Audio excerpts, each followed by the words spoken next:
प्रभु श्री राम, प्रभु श्री राम, प्रभु श्री राम, रुक जाइए प्रभु श्री राम, श्री राम। क्यों मेरी ध्वनि प्रभु तक नहीं पहुंच रही? ये कैसी माया है? ये कैसा पाश है? यदि सत्य प्रभु तक नहीं पहुंचा तो प्रभु अपने ही पुत्रों पर बाण चला देंगे।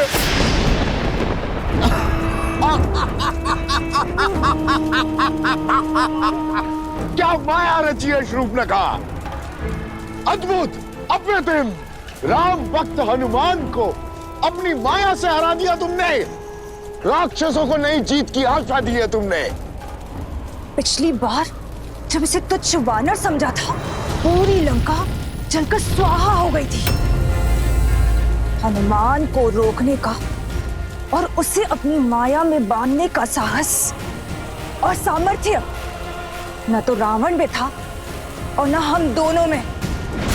मुझे स्वयं समझ में नहीं आ रहा है कि ऐसा कौन से बल है जो अपने छल से इसे सत्य बोलने से रोक रहा है। ये माया तुम्हारी नहीं है तो किसकी है? कौन मौन कर रहा है हनुमान के शब्दों को? कौन दे रहा है हमारा साथ? कोई तो शक्ति है जो हमारे लिए कार्य कर रही है। बस अब वो शक्ति हनुमान को यूं ही बांधे रखे, उसे बंधन मुक्त ना होने दे।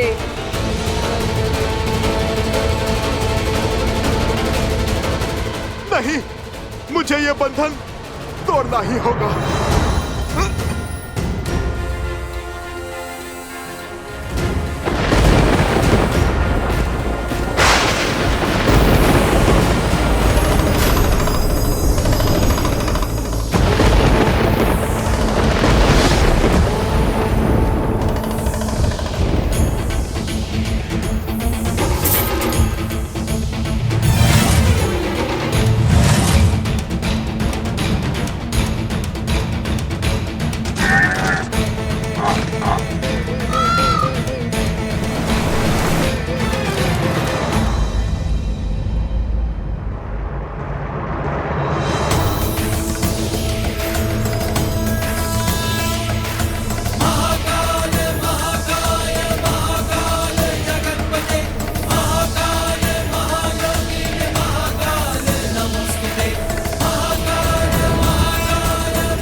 श्री रामचंद्र कृपालु भजु मन हरण भव भय दारुणम। नव कंज लोचन कंज मुख कर कंज पद कंजारुणम।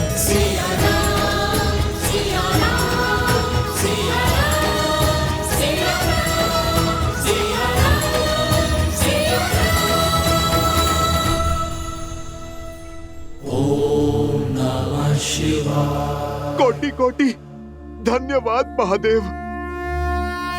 आपने समय चक्र रोककर बहुत बड़ी सहायता की है मेरी। मैं अभी जाकर प्रभु को रोकता हूँ। नहीं हनुमान, रुकने की आवश्यकता उन्हें नहीं, तुम्हें है। मुझे? क्यों महादेव? मैं तो संसार के सबसे बड़े सत्य से आवरण हटाने जा रहा हूँ महादेव। एक पिता को अपने पुत्रों का संहार करने से रोकने जा रहा हूँ। देखिए ना आप, कैसी घोर विडंबना है। ना पिता को पुत्रों के अस्तित्व का भान है और ना ही पुत्रों को पिता के व्यक्तित्व का। ये सब देखकर कैसे जीवित रहूं मैं? प्रभु और उनके पुत्रों के बीच अनर्थ घटने के बाद मैं जीवित रहकर भी क्या करूं? महादेव, यदि यह अनर्थ हुआ तो मेरी सारी भक्ति भस्म हो जाएगी, सारा तप स्वाहा हो जाएगा। पाप के इस भार के साथ महादेव नहीं जी पाऊंगा मैं।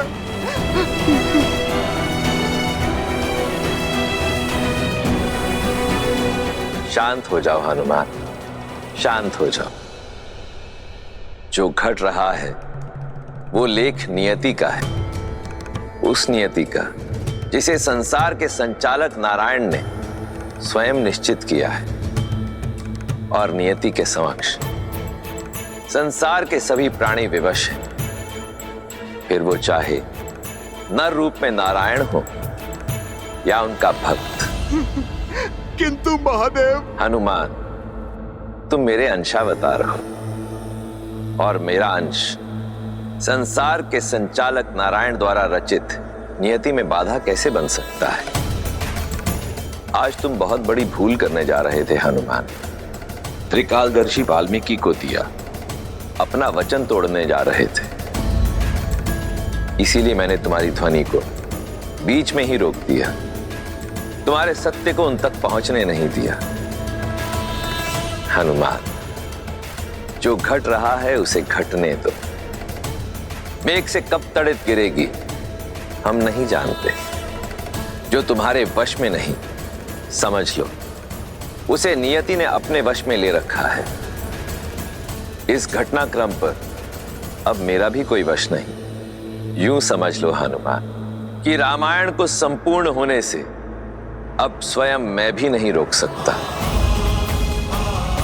ये युद्ध जितना लव कुश के लिए आवश्यक है, उतना ही आवश्यक श्री राम के लिए भी है, क्योंकि अब ये युद्ध ही उन्हें पूर्ण सत्य तक पहुंचाएगा। महादेव, भरत भैया, शत्रुघ्न भैया, महाराज विभीषण, महाराज सुग्रीव और राजकुमार अंगद ये अपनी मूर्छा से बाहर कैसे निकलेंगे महादेव? ये वार कैसे सह पाएगी अयोध्या? सब कुछ समाप्त हो जाएगा महादेव। आप इस घटना के क्रम को रोकिए। मैं तुम्हारी व्याकुलता को समझता हूं हनुमान, किंतु जीवन का कटु सत्य यही है कि नियति के समक्ष हम सब विवश हैं। जिसे तुम अनर्थ समझ रहे हो वो वास्तव में संसार के समक्ष एक महान उदाहरण बनकर प्रस्तुत होगा। इसलिए विश्वास की डोर को थामो और धैर्य के साथ नियति के घटना चक्र की ओर देखो। नहीं महादेव, रुकिए।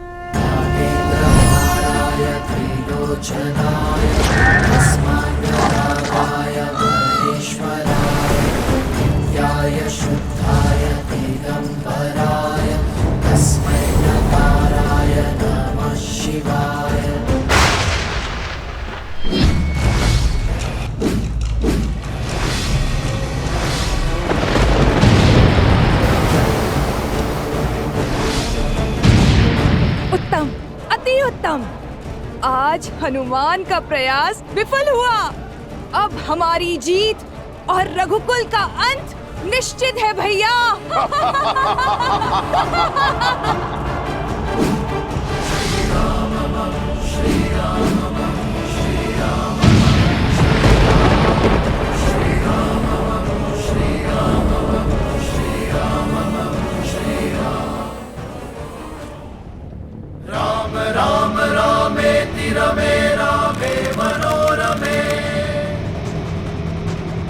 क्या कह गए महादेव? इतना बड़ा अनर्थ देखते रहने के लिए मैं कैसे जीवित रहूं? मैं कैसे देखूं ये अनर्थ महादेव? कैसे देखूं ये अनर्थ में?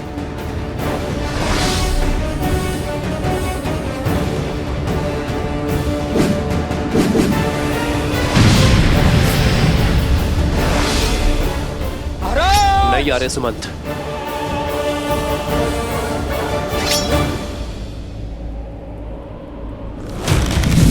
मैं आपकी व्याकुलता समझता हूं, किंतु दो योद्धाओं के बीच हस्तक्षेप करना अधर्म है।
देवराज, हमें इस युद्ध में हस्तक्षेप कर इस युद्ध को रोकना होगा। पिता और पुत्र के मध्य के इस युद्ध को स्वयं महादेव भी नहीं रोक पा रहे हैं। इसलिए यदि हम कुछ कर सकते हैं तो केवल आशा, ये आशा कि शीघ्र अतिशीघ्र ये युद्ध रुक जाए, अन्यथा प्रलय दूर नहीं।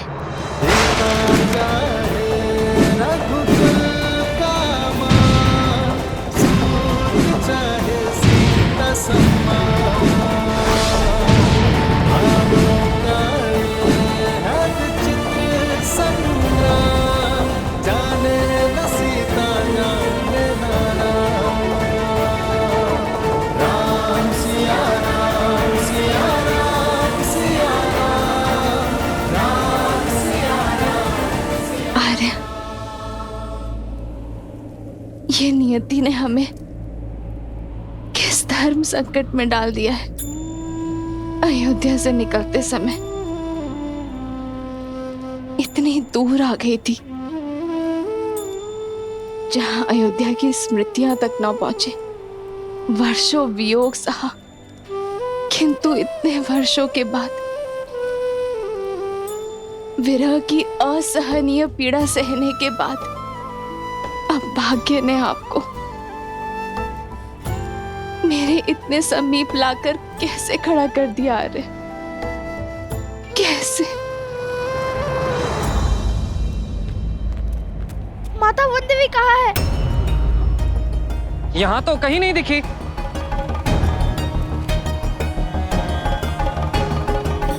भाभी श्री, माता वनदेवी कहाँ है? अभी कुछ देर पहले ही उन्हें गौशाला के पास देखा था मैंने। लगता है इन्हें मेरी आवश्यकता है। चलो, ये उत्तम है। माता वनदेवी यही आश्रम में व्यस्त है। जब तक लवकुश न आ जाए हमें तनिक सतर्क रहना होगा। चाहे जो हो जाए, वनदेवी आश्रम से बाहर नहीं जानी चाहिए।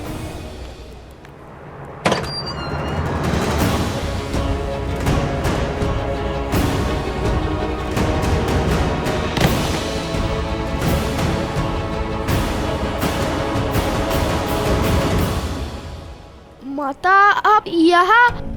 भाभी माँ प्रसूता ने तो कहा था कि आप गौशाला में हैं। लवकुश कहाँ है?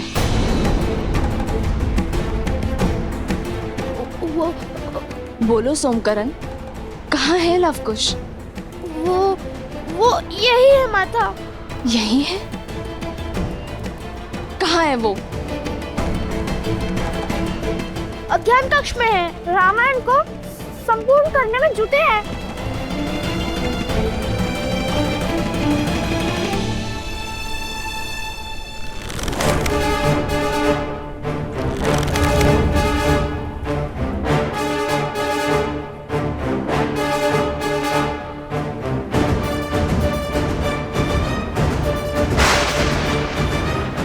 जलास्त्र, भयावह अस्त्र।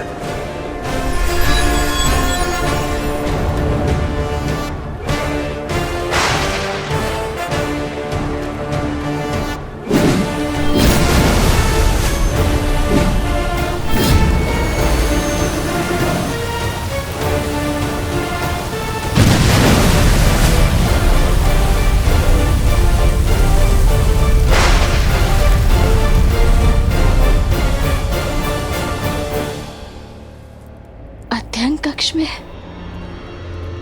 आओ, दिखाओ मुझे। वो माता, वो चलो, चलकर दिखाओ मुझे।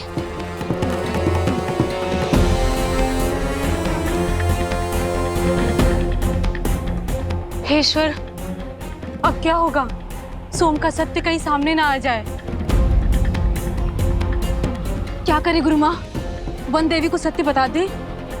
नहीं, लवकुश को हमने वचन दिया है, जब तक भगवान वाल्मीकि लौट नहीं आएंगे हम मौन साधे रहेंगे, वन देवी से कुछ नहीं कहेंगे। किंतु अब हम क्या करें गुरु माँ? लव और कुश दोनों उस कक्ष में है ही नहीं। वो तो अश्वमेध के अश्व के लिए और माता सीता के लिए युद्ध कर रहे हैं।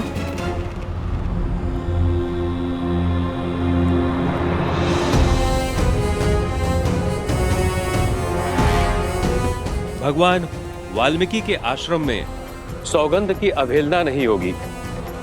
हमें अपने वचन का निर्वहन करना होगा। मुझे चिंता केवल सोमकर्ण की है, कहीं वो भय में सत्य न कह दे।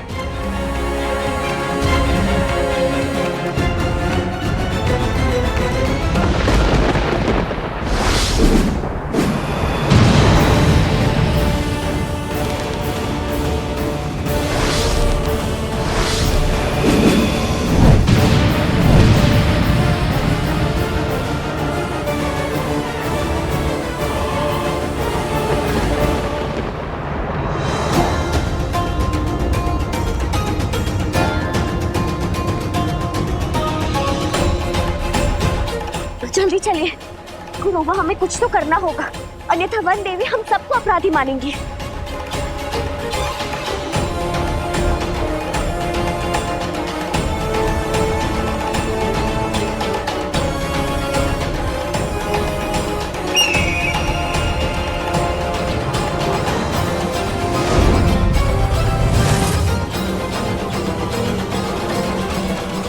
ये क्या बाधा आ गई है भैया?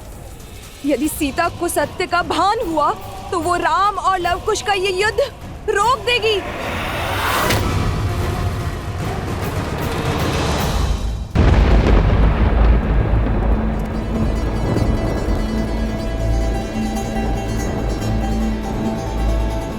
कहाँ है लवकुश? यहाँ तो कोई नहीं है।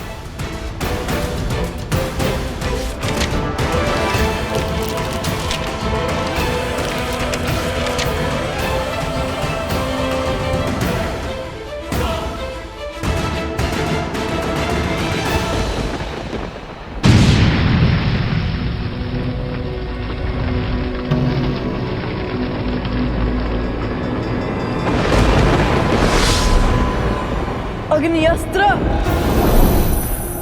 वरुणास्त्र।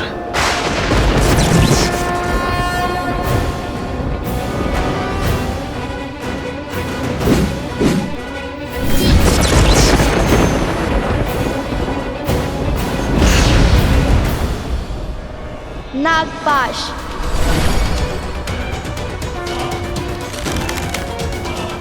गरुड़ास्त्र।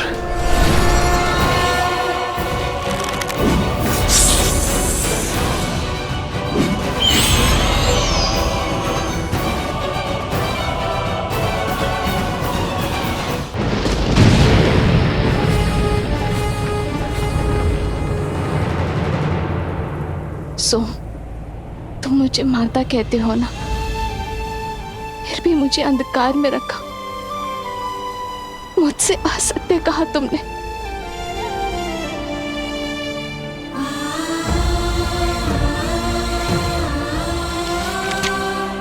यदि आज मैं तुम्हारी बात अचानक ना सुन लेती तो कदाचित यहां ढूंढने ना आती, तुम पर विश्वास कर लेती। छल का आवरण हट गया है सोम, अब मुझे केवल सत्य सुनना है। बताओ, कहाँ है लवकुश?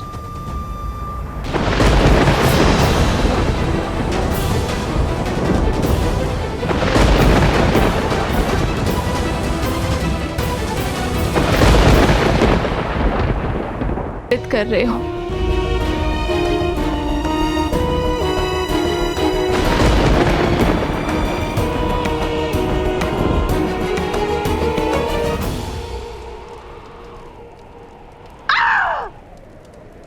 हर दांव विफल हो रहा है, एक एक करके सारे धागे खुलते जा रहे हैं भैया। निश्चिंत रहो बहना, युद्ध भीषण मोड़ ले चुका है। हमें शीघ्र ही उचित अवसर मिलेगा। राम की अयोध्या पर प्रहार करने का। इस मौन का क्या अर्थ है सोम? उत्तर क्यों नहीं दे रहे हो तुम? सत्य क्यों नहीं बता रहे हो?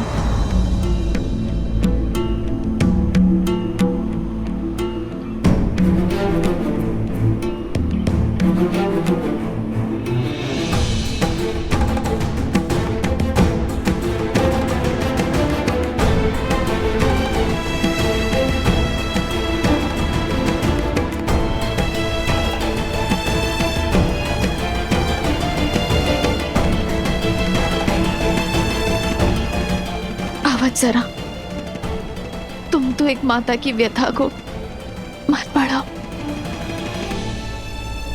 मुझे लवकुश का पता बताओ। वो वन देवी, वो दोनों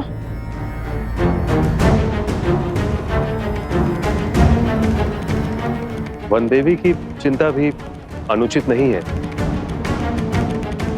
आप सबके मुख के भाव बता रहे हैं कि मेरे साथ किए गए इस छल में सोम के साथ आप सब भी सम्मिलित हैं, कि मुझसे इस आश्रम के लोग कुछ छुपा रहे हैं। आप सब जानते हैं कि लवकुश कहाँ है, किंतु मुझे कोई बताना नहीं चाहता। गुरु माँ, आप तो जानती है ना ये कितना बड़ा अपराध है। आप सब मेरी व्यथा से मुख मोड़ रहे हैं और अपनी भूल का आभास तक नहीं है आप सबको। वो दोनों अबोध है। यदि बालपन में कोई भूल कर बैठे तो, यदि किसी अनर्थ को ललकार बैठे तो कौन लेगा इसका उत्तरदायित्व? बताइए मुझे, लवकुश कहाँ है? वन देवी ही सीता है, श्री राम की अर्धांगिनी सीता है वो, सीता। ऋषिवर, आपके होते हुए ये अनर्थ कैसे हो गया ऋषिवर? आप तो इस संसार में सत्य की मूर्त माने जाते हैं ना। मेरे पुत्रों का सत्य बताइए ऋषिवर, बताइए ना कि मेरे पुत्र मुझसे क्या छुपा रहे हैं। माता वन देवी,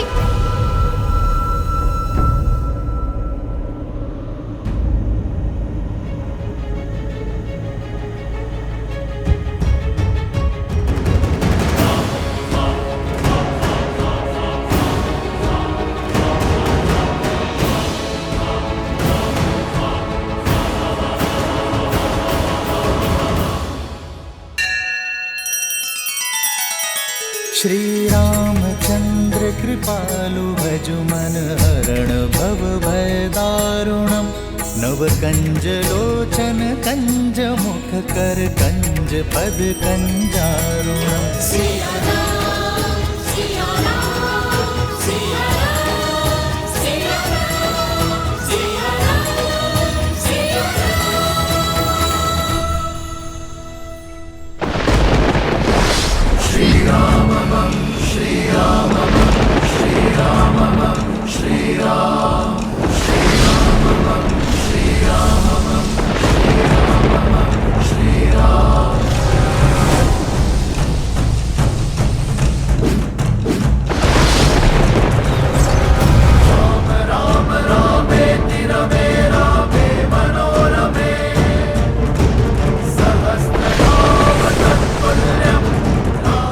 आज का कोई उत्तर नहीं है इनके पास।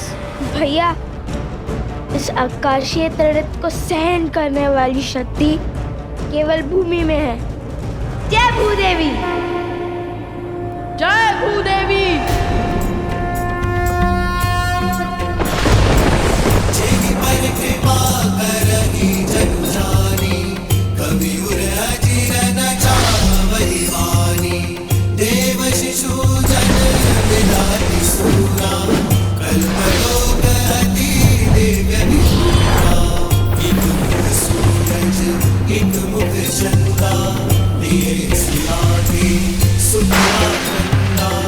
एक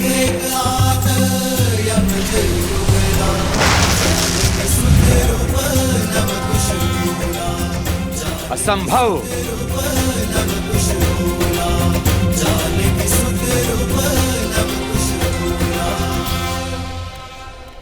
रुक जाओ सोमकर्ण, वचन स्मरण करो। जब तक भगवान वाल्मीकि लौट के नहीं आते तब तक हम सत्य नहीं कहेंगे। तुम्हारा कुछ भी कहना भगवान वाल्मीकि के विरुद्ध जाना होगा सोमकर्ण।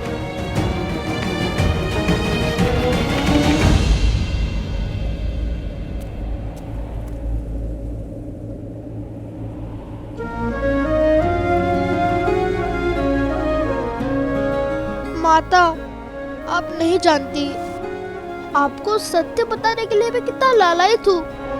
आप जैसी पवित्र स्त्री से सत्य छुपाना मृत्यु समान है, किंतु मैं क्या करूँ? मित्रता के लिए मुझे दंश झेलना होगा। क्षमा कर दीजिए माता। बंधुओं को दिए वचन से मैं बंधा हूँ, किंतु मैं ये जानता हूँ कि आपके पुत्र सामान्य ऋषि कुमार नहीं है। मेरा अर्थ ये है कि वे असाधारण है। जिस कार्य में वो जुटे हैं उसे संपूर्ण किए बिना नहीं मानेंगे। राम के सुत चले करन पूरी रामायण।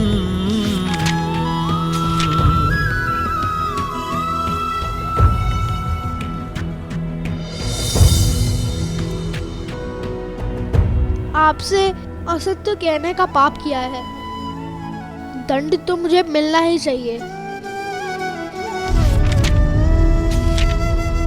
आपको हमारी सौगंध है माता, जब तक हम रामायण संपूर्ण ना कर ले आप हमसे इस संदर्भ में कोई भी प्रश्न नहीं करेंगे।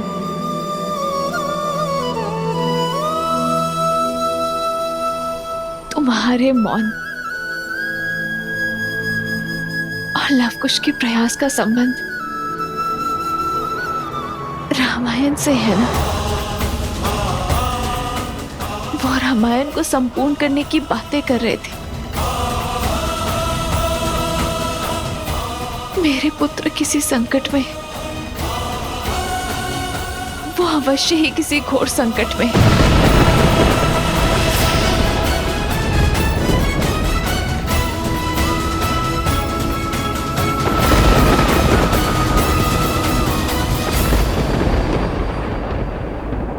आप निभाइए अपना वचन, मैं अपना निभाऊंगी। मैं अपने पुत्र को संकट के मुख में नहीं जाने दूंगी। मेरे पुत्र अवश्य ही किसी संकट में रामायण को संपूर्ण करने की आहुति मेरे पुत्र नहीं देंगे, कभी भी नहीं। बिछड़ने का निर्णय श्री राम और सीता दोनों का था, और पुनः मिलने का निर्णय भी उन्हीं का होगा। विरह की इस अग्नि के ताप में मेरे पुत्र नहीं चलेंगे, कभी भी नहीं। माता, कहाँ जा रही हैं आप?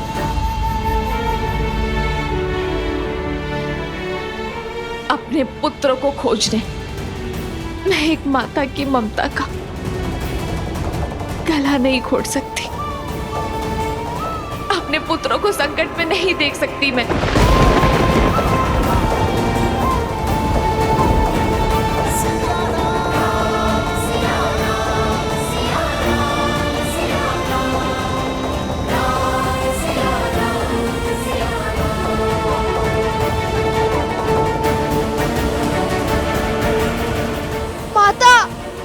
नहीं सोम, नहीं। हमने जो करना था कर दिया। अब प्रश्न एक माँ की ममता और उनके पुत्रों के जीवन का है। हम इसमें हस्तक्षेप नहीं करेंगे। ये परीक्षा केवल वनदेवी की नहीं, लव और कुश की भी है।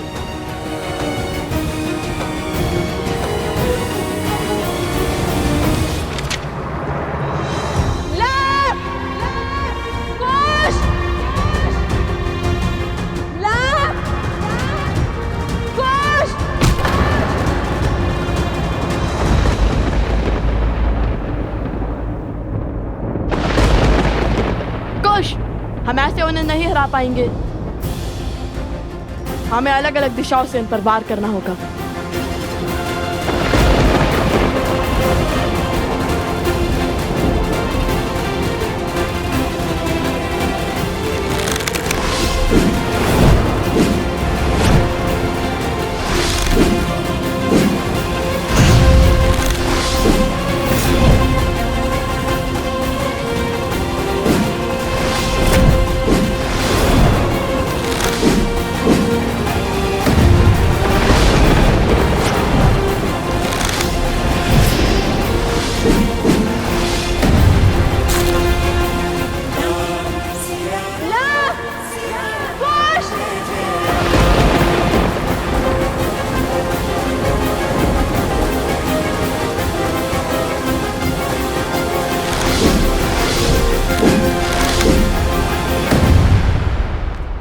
मान जाइए श्री राम, अपना निर्णय बदल दीजिए।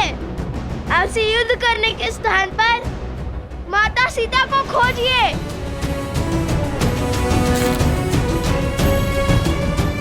रामायण संपूर्ण कीजिए, अन्यथा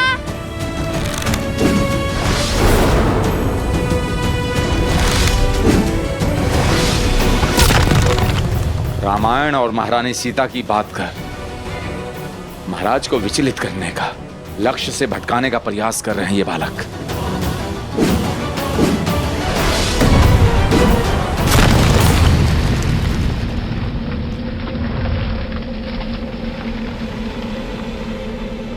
नहीं,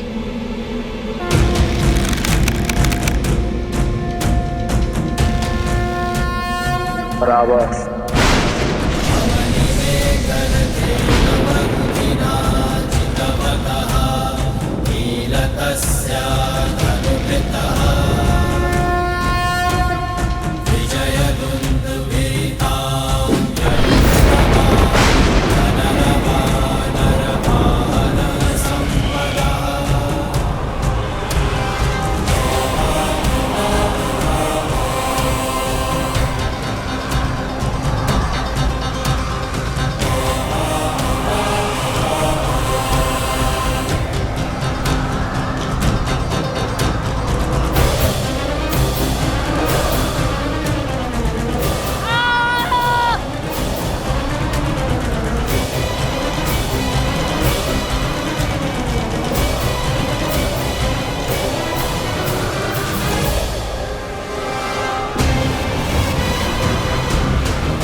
ये पारावस्त्र है बालको, तुम ब्रह्मांड के किसी भी कोने में क्यों ना हो, इसकी शक्तियां तुम्हें खींचकर एक स्थान पर ले आएगी।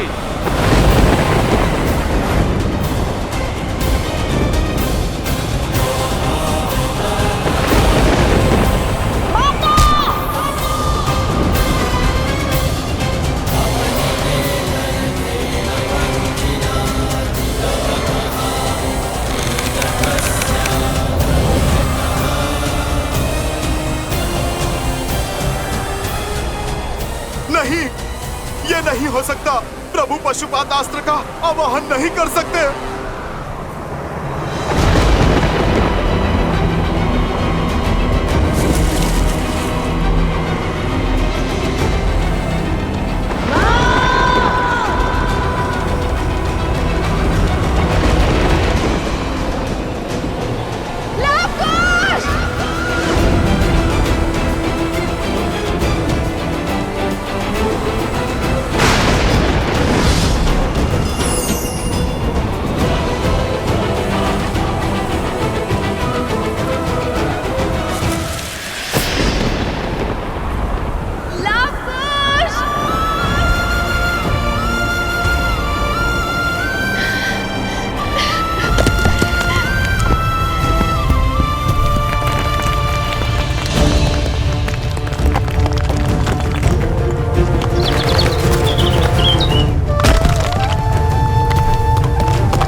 भी जानती है कि अब लवकुश अंत के बहुत निकट है।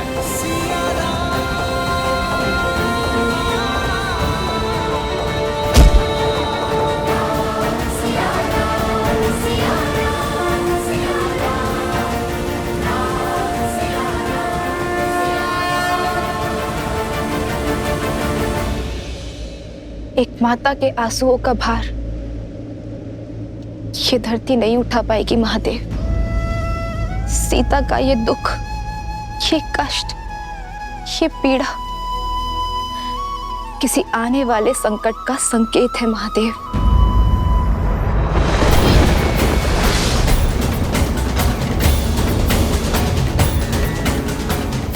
हे महादेव, मेरे पुत्रों की रक्षा कीजिए। मैं नहीं जानती कि वो किस विपत्ति में है, किस संकट में फंसे हैं। महादेव, आप उन्हें हर संकट से निकालिए, उनकी रक्षा कीजिए महादेव, उनकी रक्षा कीजिए।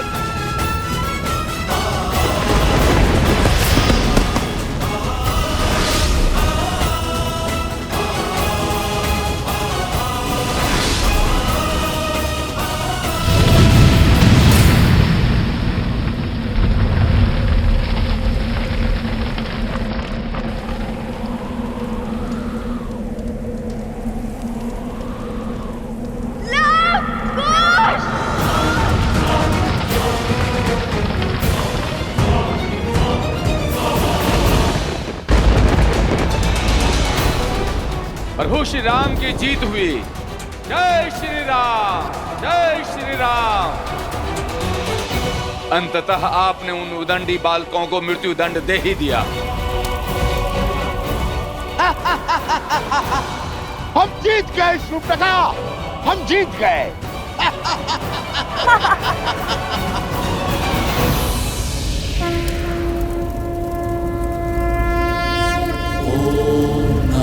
शिवाय ओम नमः शिवाय नमः शिवाय नमः शिवाय नमः शिवाय नमः शिवाय नमः शिवाय नमः शिवाय नागेन्द्रहाराय त्रिलोचनाय तस्माद्रागाय महेश्वराय नित्याय शुद्धाय दिगंबराय तस्मै नकाराय नमः शिवाय नमः शिवाय।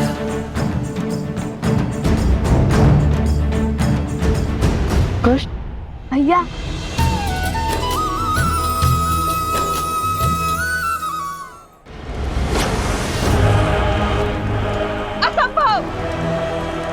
राम के प्रहार से ये दोनों जीवित कैसे बच सकते हैं? ये कैसे हुआ भैया? पशुपतास्त्र को सहने का सामर्थ्य नहीं हो सकता इन दोनों में, कदापि नहीं।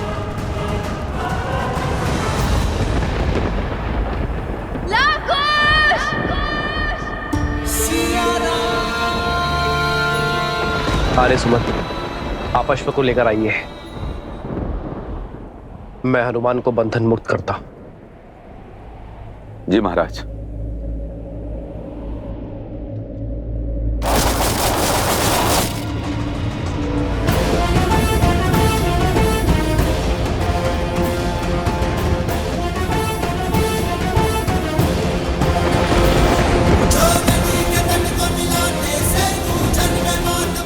असंभव।